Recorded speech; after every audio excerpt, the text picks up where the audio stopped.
So I think it's fair to say that although it might be funny, we lose a lot of subtlety to the dialogue when we replace it like we've been doing. The entire Legacy of Kain series is about misdirection and conspiracies. The dialogue actually reflects this by the way that they use so much purple prose, which is convoluted by itself. Purple prose is when you use too much colorful language to say too little. And normally it's seen as a bad thing, but in this case it actually strengthens the theme of the game. When nobody is willing to be direct with you or concise, but they are willing to talk endlessly, you don't know who's just being insecure. You don't know who knows things, and you don't know who's just trying to hide their ignorance. The end result is that it feels like everybody knows something you don't, whether they do or not, and it feels like there's a big conspiracy going on, even if there isn't one. Of course, in Legacy of Kain there is a big conspiracy, so who's in on it? We don't know. If Kain knows what's going on and he has inside information, why doesn't he tell you all of it? Why does he show up warning about this and day and not being totally upfront? Can we trust him? And Mobius, of course, is our enemy, but he keeps dropping these hints in the arrogant confidence that we'll never figure it out until it's too late. In fact, the entire quest to find Janos Aldrin is just to find someone who has information and will be direct about sharing it. I may make fun of Kain and Mobius for dodging questions and answering things in a way that hides their ignorance, but it's a good example of using a weakness as a strength. Their shifty, uncooperative behavior makes them kind of elusive and hard to predict, which makes them difficult to deal with. Although that kind of behavior might be terrible for making friends, it's a really great way to survive in a world full of assassinations and horrible plots. We make it seem silly, but in the context of the actual game it makes a lot of sense, and it's really fitting for the characters. But anyway, let's get back to our game. Hello everyone, my name is Taylor. And I am Ray. And I am mighty Peyton, who stole fire from the gods and delivered it unto mankind. Yes. Only then did I discover that fire was a reproducible commodity. Really makes you curious why the gods got so mad when Prometheus stole that fire. They probably got mad for the same reason the music industry gets mad when you download a song illegally. What? They want to charge royalties and licensing fees?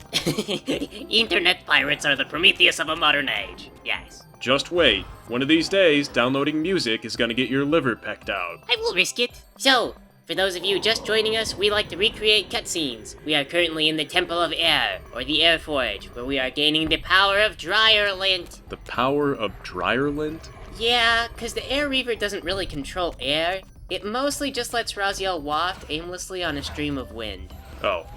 Well, you know, I guess the Darkness Reaver doesn't really make darkness either. No, it does not. But I think originally it was supposed to make you invisible, and they had to scrap that. It seems like invisibility is one of those things in a game that he's never done correctly. Yes. It's kind of all or nothing usually. It either works or it doesn't. Man, I remember in Oblivion, you used to get 100% chameleon, no one could stop you. That is because Oblivion has the most terrible AI. Yes. A lot of those open world games are like that though. You design a ton of stuff and you can't come up with everything the player's gonna try. In Skyrim, you can kill a woolly mammoth just by jumping on an elevated rock pile. They can't reach you, so they just stand around and glare at you. They attempt to murder you with their spite. Well, whatever. Skyrim still has really good atmosphere, I guess. Speaking of atmosphere, I've been thinking about this wind forge. It's got all these high-power wind streams that push stuff around. How is it that those rooms are not full of the corpses of bugs and birds? At first I thought, hey, you know, this is dangerous for the ancient race. They can fly, they'd be flying along, they get caught in a stream, blown off course. But then I thought, what about small animals? I mean, these jet streams have been active for like, what, 1,000 years? 2,000 years? I mean, maybe they're not strong enough to catch birds, but like small bugs, surely. Now that you bring it up, this place is really clean. It's not even dusty. What is this? Everything is working, the place is clean? It is a magic spell. Or it could be the ancient race is immortal, so maybe each temple has a caretaker and you just never run into the guy. That would be like the most frustrating thing in the world, actually. Why is that? Well, you're going through all this trouble to find the famed Janos Aldrin when all you really had to talk to was just Chet the maintenance guy. Well, I'm sure that Chet's not an expert on the prophecy like Janos Aldrin is. Well, no, but he probably knows a lot of common details like who are the Hilden, what are we trying to accomplish, what should you look out for. Heck, a guy who's not an expert might be better to talk to. Janos probably has all these lofty expectations and is gonna try to make the prophecy come true. Chet just wants a lunch break. I think that would probably mark the first time that anyone in this game series has actually talked to someone who wasn't, I don't know, like, a pompous dick. Maybe it is the Zomblemans who clean and take care of everything. Yes. Oh, yeah, I guess that would make sense. Maybe the zombies aren't really here to stop Raziel, they're just here to stop possums from making a nest in the temple. Of course. And they see Raziel and they think, oh my god, this is the biggest possum yet. What is the world like for these zombies? How do they see things? What's the world through their eyes? Do you think they ever stop and say to themselves, I've made a terrible mistake? I doubt they have that much free will. If you think about the Darkness Temple, some of that stuff was broken, so they're probably assigned specific tasks, and sometimes they don't always do those tasks. That could be a sign of free will. I mean, if you were a zombie, think about it. You might do a good job at first, but after a while you'd start to realize you're really going nowhere with your own life, and you just start to slack off. Or it could be a sign that someone else broke, or their magic stopped working, and no one else in the temple had the initiative to actually take charge and fix stuff. That could be. Or maybe they didn't have enough resources to fix stuff. Where are they getting their supplies from? We haven't seen utility closets anywhere. Maybe some of the zombies go on foraging missions, then get dragged off by wild animals. Yes. Man, life as a zombie sucks butts. See, that would line up with the theory, though, because if you had forager zombies that go out in search of supplies, and they all get wiped out, then of course nothing's gonna get fixed. See, but how do they get out of the temple to go foraging, though? That's a good question, because the temples are weird. I think the Darkness Temple was totally closed in, but these temples have been open air. You could actually, get in through the top if you really wanted. Yeah, hang on. My jump button is sticking. Let's skip ahead a bit here. I spent like 5 minutes falling off of that same stupid ledge. Oh good, we can put that on our list of reasons why Ray is terrible at video games, and yet she still films herself and puts it on YouTube anyway. That's not fair. I edit out all the boring stuff where I screw up for like a half hour or more. One of these days we will have the game where navigation is a key component. Yes. And we will be lost forever. We could call it a oh my god, can we please stop and ask for directions? The answer is no. They didn't program the NPCs to be able to do that for you. You know, I gotta wonder, if the zombies are doing maintenance, whose job is it to make sure that giant eyeball of death is kept clean and working? See, there's another sign that they have no free will. If I was a zombie and I could make my own choices, I would just let that eyeball break. He just kills everyone indiscriminately. Well, the zombies can just pop in and out of the ground, so maybe there's like a room behind that eyeball, like some kind of maintenance closet. Every now and then a zombie just pops up, turns off the eyeball, then gives it a good scrub. Just leave it off indefinitely. It seems like a workplace hazard. See, that's one of those things about temple booby traps. You'd think that one of those days the high priest would be killed by one of the traps, then after that they'd be like, I don't know, maybe let's stop ordering these. But then how do you stop the opossums from building a nest? Yes. Well, I don't know. I mean, what's the death ray actually supposed to stop? Because it kills probably more zombies than it kills Raziel. It might make more sense if it just froze you in place and forced you to go in a spectral realm. Like a snare or something. That way it wouldn't be fatal to zombies, they'd just be stuck till another zombie came to help them out. I don't know. There must be something we're not getting about the culture of the ancient race, or maybe their business practices. Maybe there was some kind of private security company that was installing these things, and they were really popular at the time. Giant golden eyeball security! Protect your home and loved ones from not us, but other people. If that was true and these were for home security, then it must also be true that they did not have house pets. Yes. I suppose your cat really only gets one chance to learn the danger of the disintegrator eyeball. Maybe you could order a special collar and put it on your kitty cat so they don't get vaporized. Then why aren't the zombies wearing a special collar? Maybe the families of the zombies thought it was degrading and they said, no, my undead son or daughter is not as dumb as a house cat. But the zombies are dumber than house cats. Yes. They walk directly into the death eyeball. That doesn't mean it's not degrading to talk about it. Maybe they just pretend it doesn't happen. Yes. The good old see no evil strategy. If you just pretend that everything's good, then everything is great. Man, I don't know what to think about the ancient race. They all die off, but they go on caring about the future. It would help if we could find a place where they actually lived, instead of just a temple they built specifically for Raziel. Actually, about that, it turns out that you can climb on the roofs of that little town. And there's a bunch of structures in the cliffsides that you can climb on too. It's not confirmed, but it's possible that all that stuff was gonna lead to a civilization owned by the ancient race. Oh.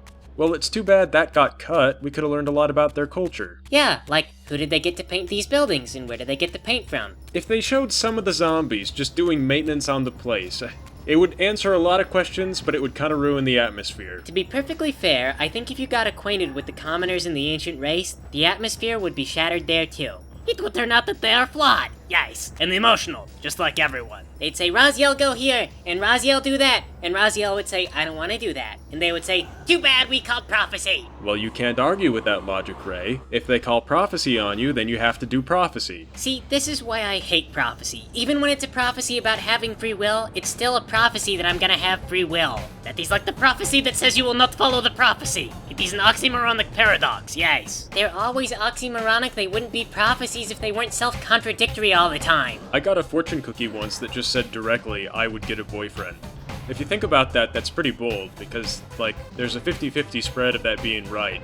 Maybe. I guess they just took a shot and rolled the dice on that one. Fortune cookies in Nosgoth are probably a great deal more profound. If they could make real fortune cookies that told real fortunes, I kinda doubt they'd give them away at the end of meals. They'd be really expensive. Aside from commanding armies, what do you suppose Mobius does in his free time anyway? You know, I don't know. A lot of these people have been around for thousands of years. You could ask the same thing about Cain. I bet the ancient race had a lot of interesting hobbies, yes. They live forever, they have the magic, surely they do something interesting. But I don't know if everyone could do magic, though. And these temples are probably like if our country was gonna die, and our congressmen foresaw that, so they had the temples built, and then they decided what was gonna be in the temples. That can't be totally right, because there's no images of ancient race George Washington or ancient race Napoleon. There's a little bit of popular history, but that's about it. So we did it. We revived the F-Forge.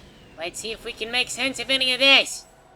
Bright glowing light, into a beam, that spits into a snake mouth, and then the snake breathes really heavily, which makes a hissing noise. He called that one. And of course we are once again locked inside the temple. Well, that's probably because if you left without getting the power of the forge, maybe all the zombies deactivate and the place would collapse. See, but if Raziel had wings like he's supposed to, he could fly right out of the ceiling.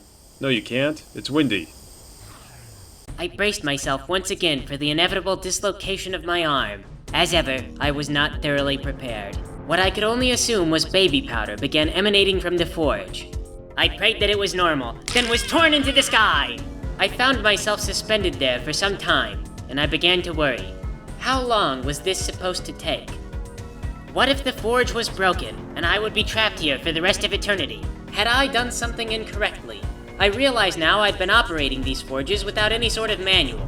I swung my legs around a bit and was able to drop down. The Reaver was now imbued with the elemental power of Dryerland. Thusly prepared, I now had the means to unlock a limited variety of doors. And your health swirly gets bigger. But now why Dryerland again? I really think it's all kinda arbitrary. I mean, we can ride these air vents, but that's about it. We can also blow up doors, but I have a theory that was supposed to be the Earth Reaver. Like we said earlier, a bunch of stuff got cut, so a bunch of the Reavers don't really do anything. The Darkness Reaver has no real abilities, the Fire Reaver has no real abilities. This Reaver actually has the most power because it lets you run through the swamp without slowing down, but that's really situational, so it's still kinda useless. The Reaver of Dryerland! It's really kind of impeccable that this game still came out pretty decent and playable for the fact that they cut so much stuff and rushed so much out the door. They played it as a strength. All those loose ends suddenly became conspiracies. It would seem that this elemental Reaver had the ability to blow doors up rather than unlock them. I could recall at least one other such door by Mobius's time chamber. I would go there, then find my way to Janos Aldrin. Wait, yes, we have to backtrack through the mountains again? With Ray's terrible navigating? Oh, come on, I promise not to get lost more than like 2 or 3 times along the way. Ray, maybe we should just skip ahead so our audience doesn't give up on us in total disgust. Okay, no, I've got a plan.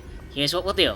Taylor, you get a pair of lady boxers, and then wear them over your pants, and do a funny dance. We'll put you in the corner. I'm not doing that. Oh, come on, it'll be really good for, we don't really have ratings, but it'll be really good. I agree, yes, I like this plan. Taylor, degrade yourself. If you guys like the plan so much, then you do it. I can't do it, Taylor. You gotta take a hit for the team. I'm playing the game. I will do it, yes. Oh, I was just kidding, really. I will do it with Taylor, yes. Oh, she's trying to pull peer pressure now. Well, I'm not falling for it. I'm not gonna do that one way or the other. Oh, come on, yes. It will be good for you. It is good for your confidence levels. That is a subjective opinion that I dispute. Aw, Taylor, I was only kidding, but you'd be fine.